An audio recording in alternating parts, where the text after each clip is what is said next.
السلام علیکم ورحمۃ اللہ وبرکاتہ۔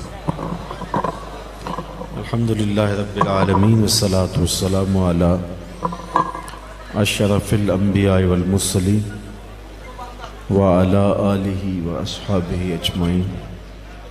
قال اللہ تعالی وتبارک فی شان حبیبہ مخبرا وعامرا ان اللہ وملائکتہ یصلون علی النبی یا ایہا الذین آمنوا صلوا علیہ وسلموا تسلیما۔ اللہم صلی علی سیدنا و مولانا محمد معدن الجود والکرم صلاۃ و سلاما علیک یا سیدی یا رسول اللہ۔ تمام حمد و ثنا تعریف و توصیف اللہ جل مجدہ الکریم کی ذات بابرکات کے لیے، جو خالق کائنات بھی ہے اور مالک شش جہات بھی۔ اللہ جل وعلا کی حمد و ثنا کے بعد رسول رحمت، شفیع معظم، نبی محتشم، حضور ختم المرتبت، اللہ کے پیارے، امت کے سہارے، رب کے محبوب، دانائے غیوب، مالک رقاب امم، فخر عرب و عجم، والی کون و مکان، سیاہ لا مکان، سید انس و جاں، سرور لالا رخاں، نیر تاباں، سر نشین مہوشاں، ماہ خوباں، شہنشاہ حسینہ، تتمہ دوراں، سر خیل زہرہ جمالا، جلوہ صبح ازل، نور ذات لم یزل، باعث تکوین عالم، فخر آدم و بنی آدم، نیر بطحا، رازدار ما اوہا، شاہد ما طغا، صاحب علم نشرہ، معصوم آمنہ احمد مجتبیٰ، حضرت محمد مصطفیٰ صلی اللہ علیہ وآلہ وسلم کے حضور ناز میں اپنی عقیدتوں، ارادتوں اور محبتوں کا خراج پیش کرنے کے بعد واجب الاحترام عالی مرتبت حضرت قبلہ پیر سید صابر حسین شاہ صاحب زیدہ مجدہ اور محترم جناب مفتی محمد عثمان افضل صاحب، عالی مرتبت علماء کرام، حضرات سامعین، شرکائے مجلس حاضر، السلام علیکم ورحمۃ اللہ وبرکاتہ۔ ہمارے میزبان محترم جناب مولانا علامہ شفیق الرحمن صاحب نے یہاں جو درس کا قائم کی، آج اس کا جلسہ دستار فضیلت تھا اور مجھے آپ کو حاضر ہونے کا شرف اور موقع نصیب ہوا۔ وہ بچے جن کے سروں پر عزتوں کی دستار رکھی گئی، اللہ انہیں کتاب اللہ کے تقاضوں پہ عمل کی توفیق نصیب کرے۔ کتاب اللہ کے حفظ کی سعادت پچھلی امتوں میں صرف وقت کے نبی کو ہی نصیب ہوتی تھی اور لوگ کتاب کو حفظ مکمل طور پہ نہیں کر پاتے تھے۔ یہ اعزاز صرف اس امت کو نصیب ہوا کہ 7 سال کا بچہ ہے اور پورا قرآن سینے میں موجود ہے۔ ابن عساکر نے اپنی تاریخ میں اس کو روایت کیا ہے کہ حضرت موسیٰ علیہ السلام پر جب الواح تورات کا نزول ہوا تو انہوں نے اللہ کی بارگاہ میں 9 سوال پیش کیے تھے۔ ان میں سے ایک سوال یہ تھا، اللہم انی اجد فی الالواح امتاً اناجیلہم فی صدورہم یقرؤونہا ظاہرہ فاجعلہا امتی۔ اے اللہ، میں نے الواح تورات میں ایک ایسی امت کا تذکرہ پڑھا ہے جن کی انجیلیں ان کے سینوں میں ہوں گی اور وہ بے دیکھے پڑھیں گے، وہ امت میری امت بنا دے۔ آواز آئی، تلک امت احمد، یہ تو میرے پیارے احمد کی امت ہے۔ تو یہ اعزاز صرف اس امت کو عطا کیا گیا ہے، اور یہ اتنی بڑی سعادت ہے کہ ہمارے پاس کوئی پیمانے ہی نہیں ہیں جو اس کی عظمتوں کو ناپ سکیں۔ حافظ قرآن جس نے کتاب اللہ کو حفظ کیا، اس کے حلال اور حرام کو حلال حرام سمجھا، کتاب اللہ کے تقاضوں پہ عمل پیرا ہوا، قیامت کے دن اس کے والدین کے سر پہ نور کا تاج رکھا جائے گا، جس کی اتنی روشنی ہوگی کہ شمس و قمر کی ضوء بھی ماند ہوگی، اور اس تاج سے نکلتی شعائیں ہر سمت اجالے بانٹ رہی ہوں گی۔ یہ حافظ کے والدین کو اعزاز دیا جائے گا تو خود حافظ کا اپنا مرتبہ کیا ہوگا۔ تو خوش نصیب ہیں وہ لوگ جنہوں نے اس مرحلے میں جیسے بھی شرکت کی۔ ان کے اساتذہ ہیں، اس جامعہ کی منتظمہ کمیٹی ہے، پوری ٹیم جو ان بچوں کی خدمت میں لگی ہوئی تھی، اللہ ان کو جزا دے۔ بلکہ میں تو یہ دعا کیا کرتا ہوں ان درسگاہوں کے لیے کہ جو گزرتے ہوئے گلی سے محبت کی نظر سے دیکھتے بھی ہیں، اللہ انہیں بھی محروم نہ رکھنا۔ خوش نصیب ہیں یہ لوگ، اور جو معاون حضرات اس دور میں بھی اپنا مال مدارس دینیہ کے لیے پیش کرتے ہیں، اللہ ان کو اتنا عطا کرے کہ کوئی کمی باقی نہ رہے۔ من اعان عالما او متعلما بقلم منکسر او بقرطاس فکأن بنى الکعبۃ 70 مرہ، جس نے کسی عالم دین کی یا کسی طالب علم کی مدد کی کاغذ کا ٹکڑا دے کر یا ٹوٹا ہوا قلم ہی دے کر، وہ ایسا ہے جس طرح اللہ کے گھر کعبے کو 70 بار تعمیر کیا۔ اتنی بڑی سعادت ہے ان لوگوں کی مدد کرنا۔ سلطان محمود غزنوی ایک دن گھر سے نکلا تو خادم سونے کا شمع دان لیے آگے آگے چل رہا تھا، تو رات کا موقع تھا۔ اس نے ایک منظر دیکھا کہ ایک مدرسہ ہے جس کی چھوٹی چھوٹی 4 دیواری ہے، اور وہاں طلباء دین حاصل کر رہے ہیں۔ مدرسے کی لالٹین میں تیل نہیں ہے، اور بچے جب بھولتے ہیں تو کتاب اٹھا کے قریب ایک ہندو بنیے کی دکان پر آ کے اپنا سبق دہراتے ہیں، جا کے پھر یاد کرتے ہیں، بھولتے ہیں تو پھر آتے ہیں۔ اس نے زندگی میں پہلی مرتبہ یہ منظر دیکھا تھا، اور یہ تڑپ علم کے لیے اس نے اپنی آنکھوں سے جب ملاحظہ کی تو اس کا دل پسیج گیا۔ قریب آیا تو اس نے وہ سونے کا شمعدان اس طالب علم کو دے دیا۔ بادشاہ سویا مقدر جاگے، حضور کا دیدار نصیب ہوا۔ سلطان محمود غزنوی کی ابتدائی زندگی کے بارے میں آتا ہے کہ اس کے خانہ ذہن میں 3 شکوک اور وسوسے پیدا ہوتے تھے۔ ایک یہ کہ العلماء ورثۃ الانبیاء، اس حدیث کے متن پر اسے وہم آ جاتا کہ کہیں علماء نے اپنی شان میں مدح میں خود تو نہیں گھڑی، یہ چٹائیوں پہ بیٹھ کے پڑھنے پڑھانے والے کیا نبیوں کے وارث ہیں۔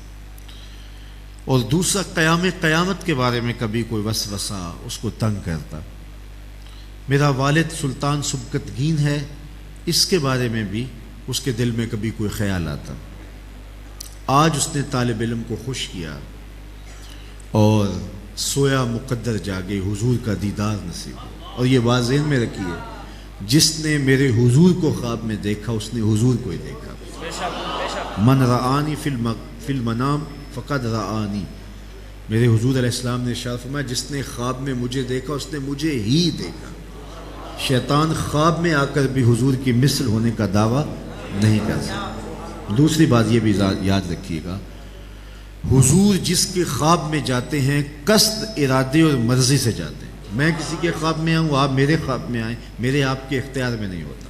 یہ مجلس سجی ہے، ہجوم عاشقاں ہے، تھوڑی دیر کے بعد اختتام کو پہنچے گی، رات پڑے تو آپ سو جائیں گے، میں بھی سو جاؤں گا، تو دوبارہ یہ منظر آپ کی آنکھوں میں خواب میں جاگ پڑے اور آپ مجھے گفتگو کرتا ہوا دیکھیں تو مجھے تو نہیں پتا ہوگا، اور اگر میں آپ کو دیکھوں تو آپ کے علم میں تو نہیں ہوگا۔ لیکن جس کے خواب میں میرے حضور جائیں قصد، ارادے اور مرضی سے جاتے ہیں۔ تیسری بات، خواب میں کسی کو کچھ دیں یا کسی سے کچھ لیں وہ محض خواب ہوتا ہے، آپ نے کسی سے قرض لینا تھا، خواب میں آ کے ادا کر گیا، صبح اٹھ کے کھاتے سے نام کاٹ دیں گے؟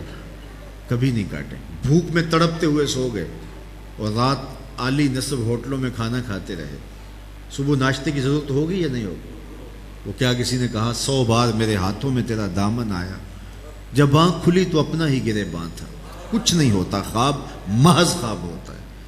لیکن اگر خواب میں کسی کو کچھ میرے حضور عطا کرے تو کیا وہ بھی محض خواب ہوتا ہے؟ امام بوسیری سے پوچھئے، رات چادر ملتی ہے، صبح اٹھتے ہیں کندھوں پہ موجود ہوتی، حضور عطا کریں تو حقیقت میں عطا کریں۔ امام سخاوی نے القول البدیع میں لکھا، ایک شخص حضور کے روضے پہ حاضر ہے اور کہتا کہ انا ضیف ہوگا، میں آپ کا مہمان ہوں، اور آپ کے ہوتے ہوئے کسی اور در پہ جانا بھی نہیں۔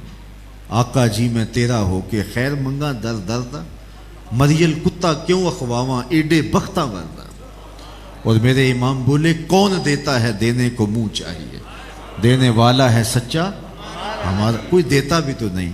چاند ٹکڑے اگر کوئی جھولی میں ڈال بھی دے تو ساری زندگی جتلاتا رہے گا۔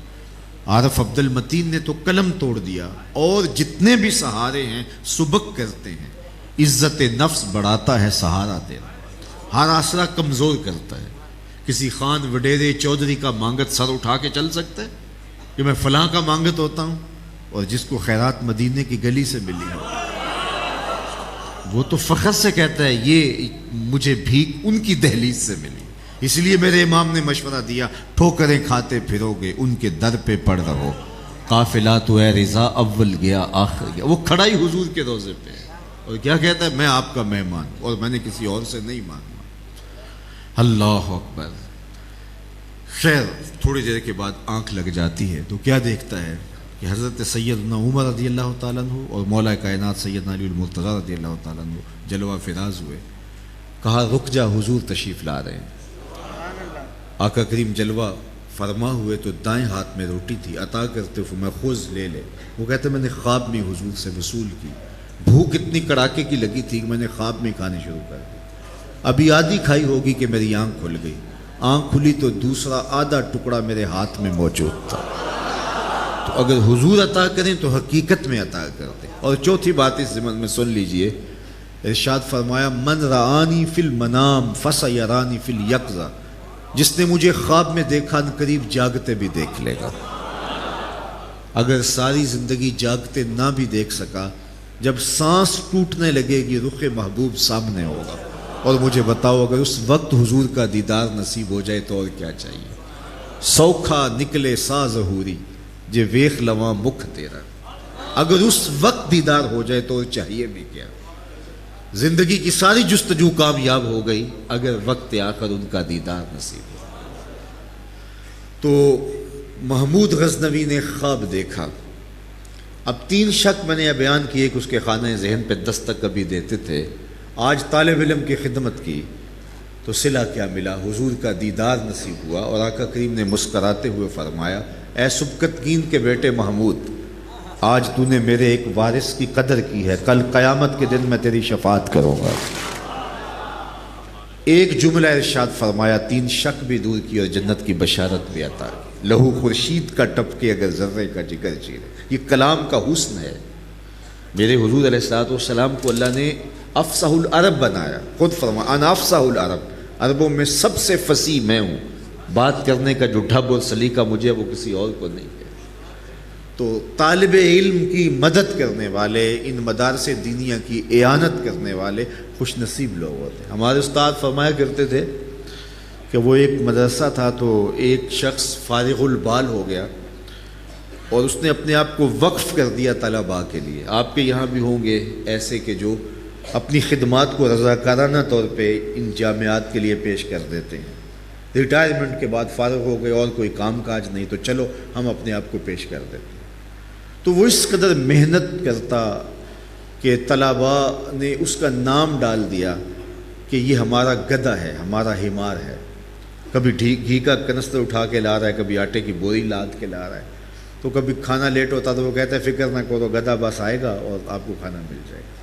ایک دن اسے بھی پتہ چل گیا کہ یہ مجھے گدھا کہتے ہیں، تو اسے بڑا غصہ آیا کہ میں ان کی نوکری کروں اور یہ مجھے گدھا کہیں۔ اس نے سب کچھ پھینکا اور چلا گیا، غصے سے ناراض ہو کے، بگڑ کے۔ لیکن قسمت اچھی تھی، سویا تو مقدر جاگے۔ کیا دیکھتا ہے، حشر کا منظر ہے، اور وہ طالب علم جو مدرسے میں تھے ان کو جنت کا حکم نامہ ملتا ہے، لیکن وہ مچل جاتے ہیں کہ اسا نہیں جانا جب تک ہمارا گدھا ساتھ نہیں ہوگا۔ تو یہ اٹھا اور دوبارہ مدرسے میں پہنچا اور طالب علموں سے مخاطب کر کے ہو کے کہا کہ تم مجھے گدھا کہو، کھوتا کہو، حمار کہو، میں نوکری تمہاری ہی کروں گا، اس لیے کہ تم اللہ کے بھی پیارے ہو، اس کے رسول کے بھی پیارے ہو۔ تو یہ خوش نصیب لوگ ہیں کہ جو ان مدارس دینیہ کی اعانت کرتے ہیں۔ اور دور موجود کے اندر ہمیں اس بات کی شدت کے ساتھ ضرورت ہے کہ ہم مدارس دینیہ کا زیادہ سے زیادہ قیام کریں اور ان کے نظم و نسق کو بہتر بنائیں، جدید اور قدیم علوم کا مدارس دینیہ کو سنگم بنائیں، ان کی عمارتیں پرشکو ہوں، خوبصورت انداز تعلیم ہو، جدید تقاضوں سے ہماری درسگاہیں ہم آہنگ ہوں، اور یہاں سے نکلنے والوں کی صرف آنکھیں ہی روشن نہ ہوں، ان کے دل بھی روشن ہوں۔ تصوف کو بھی خاص طور پہ مدارس دینیہ کے اندر پڑھایا جائے۔ یہ 3 کام خاص طور پہ ہمیں کرنے ہوں گے۔ ایک تو مدارس دینیہ کو کھڑا کرنا ہوگا، اور ایک ہمیں اسکول سسٹم لانے ہوں گے۔ سارے بچے مدارس دینیہ میں نہیں پڑھتے، 1% بچے بھی نہیں آتے، تو ان درس گاہوں کے اندر پڑھنے والوں کی اگر ذہن سازی کچھ اور لوگ کر رہے ہیں، اور نصاب تعلیم بھی ان کو کچھ اور بنا رہا ہے، وہ فرنگی روحوں کے بے حس ڈھانچے بنتے چلے جا رہے ہیں، تو کیا ہماری ذمہ داری نہیں ہے کہ ہم اس پہ غور کریں؟ ہماری قوم ہمارے ہاتھوں سے نکلتی چلی جا رہی ہے۔ لارڈ میکالے کے نصاب تعلیم مرتب کرنے کے بعد جو ہمارے ساتھ ہوا، تو آج اس کا نتیجہ ہم اپنی آنکھوں کے ساتھ سامنے دیکھ رہے ہیں۔ اور تیسرا کام ہمارے کرنے کا یہ ہے کہ ہمیں اپنے جلسوں کو، اپنے اجتماعات کو منظم کرنا ہے۔ یہ 6 گھنٹے کے اور 4 گھنٹے کے جلسے اب ہمیں کوئی فکر کرنا چاہیے۔ 1.5 گھنٹہ 2 گھنٹہ کافی ہوتا ہے بڑے جلسے کے لیے، لوگ آئیں اور غذا لیں اور چل دیں۔ آج تو ماہرین بھی کہتے ہیں کہ انسان جو ہے وہ زیادہ آواز تسلسل کے ساتھ نہیں سن سکتا، زیادہ اس کی کیپیسٹی 1.5 گھنٹہ کہ وہ اتنی دیر تک بیٹھ کے سن لیں۔ آپ 6 گھنٹے کے جلسے کر رہے ہوتے ہیں، اور مائک کے ساتھ منہ لگا کے اتنی زور سے خطیب بول رہا ہوتا ہے کہ جس طرح لوگوں کے اوپر حملہ آور ہو، اور جب وہ چھوڑتا ہے تو ایک دم سکون سا ہو جاتا ہے کہ اب تھوڑا سا چین آ گیا۔ تو ہمیں اس پہ غور کرنا ہوگا، وقت کو مینج کرنا ہوگا، وقت کی قدر کرنی ہوگی۔ اس وقت پوری دنیا کے اوپر سب سے زیادہ تحقیق ٹائم مینجمنٹ پہ ہو رہی ہے۔ وقت تھوڑے ہیں، عمریں سمٹ گئی ہیں، کام زیادہ ہیں، اور میرے اور آپ کے آقا و مولا نے اس پر اتنی خوبصورت بات ارشاد فرمائی ہے، اتنی خوبصورت بات کہ آپ کو کائنات میں اتنی خوبصورت بات اور اس حوالے سے نہیں ملے گی، کہ حضور علیہ الصلوۃ والسلام نے ارشاد فرمایا کہ من حسن اسلام المرء ترکہ ما لا یعنی ہے۔ کسی شخص کے اسلام کا حسن یہ ہے کہ وہ ہر بے مقصد چیز کو چھوڑ دے۔ اور اسلام نے ٹائم کے حوالے سے، وقت کے حوالے سے ہمیں اس قدر محتاط کیا۔ میں آپ کو ایک سادی بات پوچھتا ہوں کہ ظہر کی نماز زیادہ اہم ہے یا جمعۃ المبارک کی نماز زیادہ اہم ہے؟ تو آپ کہیں گے جمعۃ المبارک کی نماز اہم ہے۔ تو ظہر کے 4 فرض ہیں اور جمعۃ المبارک کے 2 فرض ہیں، تو اس کی 2 رکعتیں کم کیوں کر دی گئیں؟ خطبہ شامل ہوا تھا تو 2 رکعتیں کم کر دی گئیں تاکہ لوگوں کا وقت زیادہ نہ لیا جائے، اور ہم 3 گھنٹے تقریر نہ چھوڑیں اور لوگ اکتائے بیٹھے ہوں اور مروتاً بیٹھے ہوں، جو ہمارے کل کے ختم پہ ہوتا ہے۔ تو روز جو لوگ پھنستے ہیں انہیں پتہ ہوتا ہے کہ ہر بندہ اپنے فن کا مظاہرہ ہی کرنے آیا ہوا ہوتا ہے، اور آخر میں جس کو دعا کے لیے موقع دیا جاتا ہے وہ سمجھتا ہے میرا تو وقت ہی اب آیا ہے، اور وہ دعا مانگ رہا ہوتا ہے اور لوگ دعا مانگ رہے ہوتے ہیں یا اللہ اس کی دعا مختصر ہو جائے، اور پھر دعا مختصر ہونے لگتی ہے تو پھر ایک نیا سلسلہ شروع ہو جاتا ہے۔ تو یہ ہمیں غور کرنا ہوگا۔ یہ ہم اس بات پہ ہنستے بھی ہیں، لیکن اس ہنسنے کے پیچھے بھی دکھ ہے۔ وہ کسی نے کہا تھا کہا وہ ہے جس کو نچوڑیں تو آنسو ٹپکیں۔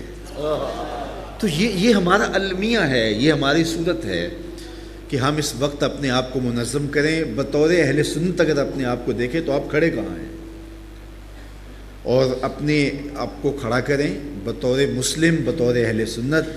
اپنے وقت کی سب سے زیادہ قدر کیجیے، سب سے زیادہ ہمیں وقت کی قدر سکھائی گئی ہے، اور جو قومیں اپنے وقت کی قدر نہیں کرتی وہ پیچھے رہ جاتی ہیں۔ کسی مفکر نے کہا تھا کہ وقت ضائع نہیں ہوتا، کسی اور کے کام آ جاتا ہے۔ تو آج ہمارا وقت اوروں کے کام آ گیا اور ہم کہاں کھڑے ہیں۔ تو اس لیے اجتماعات کو تقریبات کے لیے منعقد نہ کریں کہ بس ایک جلسہ کرنا ہے اور ساری رات جاری رہنا ہے اور 6 گھنٹے کا جلسہ ہے۔ آپ مختصر کیجئے۔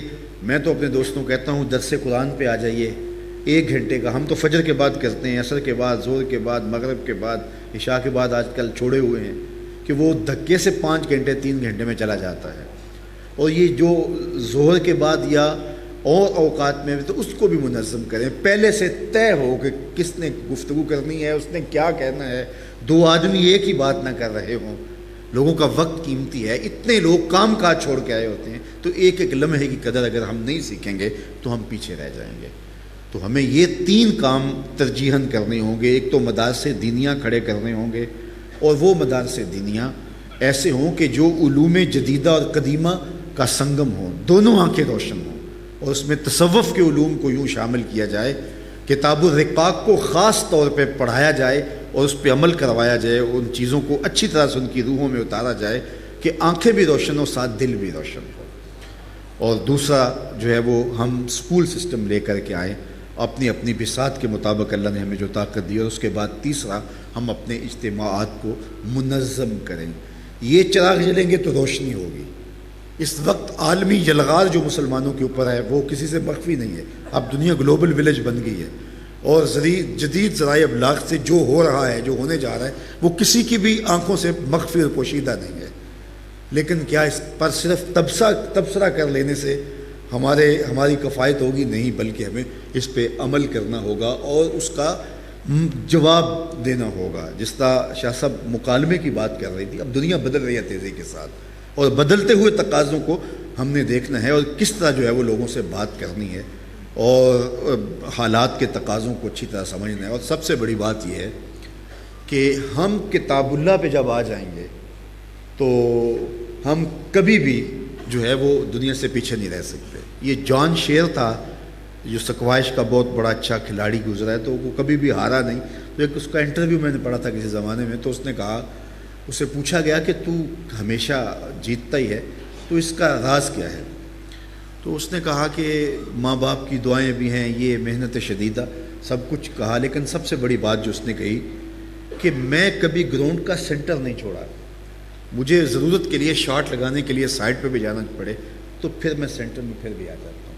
تو جو سینٹر نہیں چھوڑتا وہ ہارتا نہیں ہے۔ قرآن اسلام کا سینٹر ہے، حبل اللہ ہے۔ تو اس کو جو ہے وہ آپ اگر تھام لیں گے تو کبھی بھی آپ پیچھے نہیں ہٹ سکتے۔ اقبال نے جو فلسفہ بیان کیا اس کا رس یہ ہے کہ یہ امت مری اس لیے ہے کہ انہوں نے قرآن کو چھوڑا ہے۔ جب شکوے کی زبان اقبال کھولتے تو اس کا لہجہ تلخ ہو جاتا ہے، فتویٰ بھی متوجہ ہوا۔ صفائے دہر سے باطل کو مٹایا ہم نے، نو انسانی کو غلامی سے چھڑایا ہم نے، تیرے کعبے کو جبینوں سے بسایا ہم نے، تیرے قرآن کو سینوں سے لگایا ہم نے، پھر بھی ہم سے گلہ ہے کہ وفادار نہیں، ہم وفادار نہیں، تو بھی تو دلدار نہیں۔ بڑا سخت لہجہ ہو گیا، یہ دل کی آگ ہے، آتش فشاں پٹ رہا ہے، لیکن جب جواب آیا تو سارا نشہ اتر جاتا ہے۔ لفظ وہ یہ صرف صیغہ بدلتا ہے، اب ادھر سے جواب آ رہا ہے۔ صفائے دہر سے باطل کو مٹایا کس نے، نوع انسانی کو غلامی سے چھڑایا کس نے، میرے کعبے کو جبینوں سے بسایا کس نے، میرے قرآن کو سینوں سے لگایا کس نے، تھے تو آبا وہ تمہارے ہی مگر تم کیا ہو، ہاتھ پہ ہاتھ دھرے منتظر فردا ہو، ہر کوئی مست مئے ذوق تن آسانی ہے، تم مسلمان ہو یہ انداز مسلمانی ہے، حیدری فقر ہے نئے دولت عثمانی ہے، تم کو اسلاف سے کیا نسبت روحانی ہے، وہ معزز تھے زمانے میں مسلمان ہو کر، تم خار ہوئے تارک قرآن ہو کر۔ ہماری پستی، ذلت، نکبت، رسوائی کتاب اللہ سے دور ہونے کی وجہ سے ہے۔ آج اس کتاب کو ہم اپنے دن کے اجالوں میں اور رات کی تنہائیوں میں شامل کر لیں تو کوئی وجہ نہیں کہ ہم پھر سر بلند ہو گئے۔ یہ وعدہ ہے ہمارے رب کا، وَأَنْتُمُ الْأَعْلَوْنَ، تم ہی سر بلند ہو، ان کنتم مومنین، شرط یہ ہے کہ تم مومن بن کے دکھاؤ۔ تو اس کتاب اللہ سے ضرور جڑو۔ میں آپ سے کہوں گا کہ آپ کا کوئی دن قرآن کی تلاوت کے بغیر نہ گزرے، اپنے دن کا آغاز قرآن مجید کی تلاوت کے ساتھ کیا کرو۔ میں نوجوانوں کو خاص طور پہ کہوں گا، فیس بک کا چہرہ روز دیکھ لیا کرو، لیکن پہلے قرآن کا چہرہ دیکھا کرو۔ صبح اٹھ کے چیک کرتے ہو اسٹیٹس، پہلے دیکھو کہ جو ہے وہ قرآن کیا ہمیں کہتا ہے۔ روزانہ چاہے 2 رکوع پڑھو، لیکن زندگی میں قرآن مجید کو کبھی بھی زندگی سے جدا نہ ہونے دو۔ بہتر ہے کہ اس کو مفاہیم و مطالب کے ساتھ سمجھو، یہ قرآن مجید کا تقاضا ہے۔ لیکن اگر فرض کرو مفاہیم و مطالب سے آگاہ نہیں ہو تو پھر بھی تلاوت نہ چھوڑو۔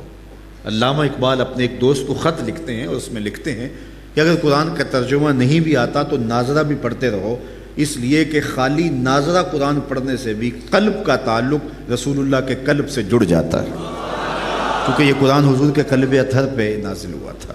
اس لیے خالی قرآن مجید کی تلاوت کرو تو اس سے بھی قلب کا تعلق حضور کے قلب اطہر سے جڑتا ہے۔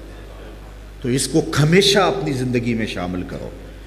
میرے اور آپ کے آقا و مولا نے فرمایا کہ راتوں کی تنہائیوں میں اٹھ کے قرآن پڑھا کرو اور قرآن پڑھتے ہوئے رویا کرو۔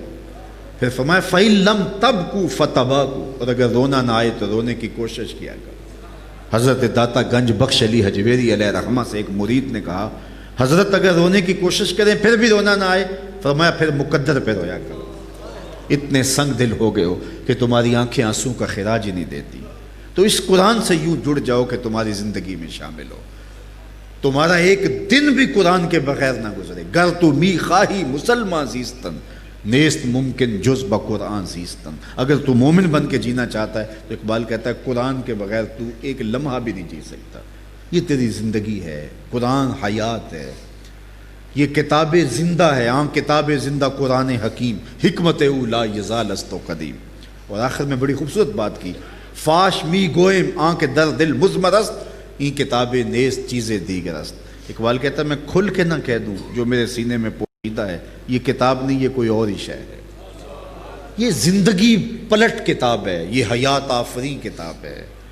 حضرت سیدنا علی المرتضیٰ رضی اللہ تعالیٰ عنہ سے مروی ہے، سنن ترمذی کی روایت ہے کہ جب آقا کریم علیہ السلام نے ارشاد فرمایا کہ قرب قیامت میں فتنے ہوں گے اور آسمان سے بارش کی طرح اتریں گے، تو جامع ترمذی میں ہے کہ حضرت علی نے عرض کی یا رسول اللہ صلی اللہ علیہ وآلہ وسلم، اس وقت پہ ہمارے بچنے کی صورت کیا ہوگی؟ تو بے ساختہ کہا اللہ کی کتاب قرآن مجید، جو اس کتاب کے ساتھ جڑ جائے گا وہ کامیاب ہوگا اور فتنے اس کا کچھ نہیں بگاڑ سکے گے۔ تو اس کتاب کے ساتھ جڑنا بہت زیادہ ضروری ہے، اور اس کتاب کو اپنی روحوں میں جذب کرو، اس کی تلاوت کو معمول زندگی بناؤ اور اس کو سمجھنے کی کوشش کرو۔ ساری زندگی کاروبار سیکھنے میں گزارتے ہو، ساری زندگی پیسہ کمانے میں لگاتے ہو، رشتہ داریاں نبھانا سیکھتے ہو، کیا کیا نہیں سیکھتے ہو، تو کیا قرآن نہیں سیکھیں گے آپ؟ اس کو زندگی میں، یہ کہتا کیا ہے ہمارے نام، پیغام کیا ہے؟ صرف ہم نے گھر میں رکھا ہے، طاق میں سجا دیا ہے، کیا اس کے تقاضے پورے ہو جاتے ہیں؟ یہ زندہ کتاب ہے، یہ زندگی پلٹ کتاب ہے، یہ تمہیں پستیوں سے اٹھا کے بلندیوں تک پہنچانے والی کتاب ہے۔ لیکن ہم نے اس کتاب کے ساتھ بھی جو سلوک کیا، پھر اقبال یاد آئے، ببندے صوفی و ملا اسیری، حیات از حکمت قرآن گیری، با آیاتش ترا کار جزی نیست، کہ از یاسین او آساں بمیری۔ اقبال کہتا ہے تو جاہل صوفی اور کاہل ملا کے ایسے پھندے میں پھنسا کہ تو نے قرآن سے زندگی تلاش نہیں کی۔ قرآن کی آیتوں سے تجھے صرف اتنا سروکار ہے، جب تیرے بوڑھے کی روح اٹک گئی تو سورہ یاسین لے کے بیٹھ گیا کہ اس کو پڑھو اور اس کی جان سوکھی نکلے۔ اقبال کہتے ہیں اس میں کوئی شک نہیں کہ اس کی جان سوکھی نکلتی ہے، لیکن مجھے اس بات پہ افسوس ہوا کہ تو نے اس قرآن سے بھی مرنا ہی سیکھا، کاش اس قرآن سے جینا بھی سیکھ لیا ہو۔ یہ حیات آفری کتاب ہے، یہ زندگی بخش کتاب ہے۔ تو صاحبو آؤ اس کتاب سے جڑیں۔ 3 گھنٹے کا خطاب بھی ہوگا تو لفظ یہی ہوں گے، خلاصہ یہی ہوگا۔ تو کیا آپ سارے لوگ یہ عزم کرتے ہیں، میں آپ سے وعدہ نہیں لیتا لیکن اپنے دل سے وعدہ کر لیں کہ ہمارا کوئی دن قرآن کی تلاوت کے بغیر نہیں گزرے گا، پھر دیکھنا کہ زندگی کیسے نور سے بھرتی ہے۔ یہ آج کہتے ہیں ٹینشن ٹینشن ٹینشن، اس کا علاج ڈاکٹروں کے پاس نہیں ہے، اس کا علاج قرآن کے پاس ہے۔ قرآن کی تلاوت کرو گے، روحوں میں قرار اترے گا، باطن میں چین اترے گا، من میں چراغاں ہوگا۔ قرآن باطن کے زنگ اتارتا ہے اور اللہ کی معرفت کا رنگ اتارتا ہے، تو یہ نور قبر میں بھی اترے گا، یہ چراغ تمہاری قبر میں بھی روشنیاں کرے گا۔ یہ سیارہ ڈائجسٹ کے اندر غالباً چھپا تھا ایک مضمون کے تقسیم ہند سے قبل۔ ایسا ہوا کہ قبر کھودتے کھودتے ساتھ والی قبر کھل گئی، تو لوگوں نے دیکھا کہ لاحت سے خوشبو آ رہی ہے، تو ایک اینٹ گر گئی تھی تو دوسری اینٹ خود اتار لی، تو دیکھا کہ اندر تازہ گلاب اگا ہے اور اس کی ڈالیاں پھولوں سے بھری ہوئی۔ خیر بڑا تجسس ہوا، اینٹیں تو بند کر دیں، لیکن قبر کے نشان پر صاحب قبر کا گھر ڈھونڈنے لوگ نکل گئے۔ تو ان کے گھر تک رسائی ہو گئی، اس کی بوڑھی بیوہ موجود تھی، اس سے پوچھا کہ یہ ماجرا ہوا اور تیرے شوہر کی قبر یوں خوشبوؤں سے مہک رہی ہے، تو تم بتا سکتی ہو کہ اس کی نیکیاں کیا تھی تاکہ ہم بھی اس کے تتبع میں اپنی زندگی گزار سکیں۔ تو وہ بڑے فکر میں پڑ گئی اور سوچنے لگی، کہنے لگی کہ وہ ایک سادہ سا دیہاتی ان پڑھ شخص تھا، میں نہیں سمجھتی اس کی کوئی نیکی ہو کہ اتنا بڑا اعزاز ملا ہو۔ پھر کہنے لگی ہاں مجھے یاد آیا، اس کا ایک عمل تھا۔ کیا عمل؟ کہتی میرا شوہر قرآن نہیں پڑھا ہوا تھا، لیکن اسے یہ بڑا تھا کاش کہ میں قرآن پڑھا ہوتا۔ تو صبح جب فجر کی نماز کے بعد لوگ مسجدوں میں قرآن کھول کے بیٹھتے تو اسے بڑا دکھ ہوتا، شرمندہ بھی ہوتا اپنے اندر، بوجھل قدموں سے گھر آ جاتا اور طاق پر پڑے ہوئے قرآن مجید کے نسخے کو اٹھاتا، کھولتا اور ایک ایک سطر پہ انگلی پھیرتا چلا جاتا اور کہتا مالک مجھے نہیں پتا یہ کیا لکھا ہے، جو لکھا ہے سچ لکھا ہے۔ پھر نچلی سطر پہ آ جاتا، کہتا مالک یہ بھی سچ لکھا ہے۔ پھر نچلی سطر پہ انگلی رکھتا، کہتا مالک یہ بھی حق ہے۔ پھر کہتا مالک یہ بھی تیرا کلام ہے۔ تو وہ 2-3 صفحات کے اوپر انگلیاں پھیرتا چلا جاتا اور یہی کہتا مالک یہ بھی سچ، یہ بھی حق، یہ بھی تیرا کلام، یہ بھی سچی باتیں۔ تو بس وہ یہ کیا کرتا تھا، اس کی قبر میں جو چراغاں ہے وہ قرآن سے محبت کی وجہ سے ہے۔ یار جو قرآن کی تلاوت اپنی زندگی میں شامل کرے گا اس کی دنیا بھی روشن ہوگی، اس کی آخرت بھی روشن ہوگی۔ حضرت ابو ذر غفاری کہتے ہیں میں نے حضور کا دامن پکڑا اور میں نے کہا حضور مجھے کوئی وصیت کیجئے۔ تو آقا کریم علیہ الصلوۃ والسلام نے ان کو جو وصیتیں کی ان میں سے ایک وصیت یہ تھی علیک بتلاوت القرآن، فرمایا تم قرآن مجید کی تلاوت نہ چھوڑنا، وذکر اللہ، اور اللہ کا ذکر نہ چھوڑنا۔ اس سے کیا ہوگا؟ فرمایا اس سے آسمانوں میں تیرا ذکر ہوگا اور زمینوں میں تجھے نور نصیب ہوگا۔ تو صاحبو آئیے اس مختصر زندگی کو اللہ اور اس کے رسول کے نام لگا دیں۔ آج میرے پاس فرصت ہے، آپ کے پاس فرصت ہے، کل نہیں ہوگی۔ آج رحمت کا دروازہ کھلا ہے، توبہ کا دروازہ بھی بند نہیں ہوا، کل یہ بند ہو جائے گا تو پھر کوئی راستہ نہیں ہوگا۔ اج ساوی نے کھلے راوی نے، یہ ٹوک نوکھڑے ٹکنے نہیں، ٹر پویں تے پینڈے مک جاندے، گھر بیٹھے ہیں فاصلے مکنے نہیں۔ آج موقع ہے، آج فرصت ہے، آج اس کی رحمت آواز دے رہی ہے، یا ایھا الانسان ما غرک بربک الکریم، او انسان آجا پلٹ کے تیرا رب بڑا ہی کریم ہے۔ مجھے بتاؤ کوئی یوں بھی آواز دیتا ہے؟ مجرم کا تعاقب کرتے ہوئے پولیس کو آپ نے دیکھا ہوگا، بھلا کوئی یوں بھی پکارتا ہے؟ لیکن اس کی رحمتیں بھاگنے والے کو، سرکش کو، متمرد کو، باغی کو آواز دے رہی ہیں، او بھاگنے والے ما غرک بربک الکریم، آجا آجا تیرا رب بڑا ہی کریم ہے۔ اللہ اکبر۔ الذی خلقک، کیوں بھاگ رہا ہے؟ وہ تیرا خالق لگتا ہے۔ ذرا دیکھیے رشتہ کتنا گوڑا ہے۔ ماں اولاد سے جو پیار کرتی ہے، دنیا کے کسی ترازو پہ ماں کے پیار کو تولا جا سکتا ہے؟ ماں جب بولتی ہے تو اس کے لہجے میں جبریل بولتا ہے، ماں جب مسکراتی ہے تو لگتا ہے جنت کی ساری کلیاں کھل اٹھی ہیں، ماں جب پیار سے دیکھ رہی ہوتی ہے لگتا ہے آسمان سے نور اتر رہا ہے، رحمتیں نازل ہو رہی ہیں۔ اولاد کے لیے دکھ جھیلتی ہے، تکلیفیں سہتی ہیں اور مشکلیں گوارا کرتی ہے، اولاد سے اتنا پیار۔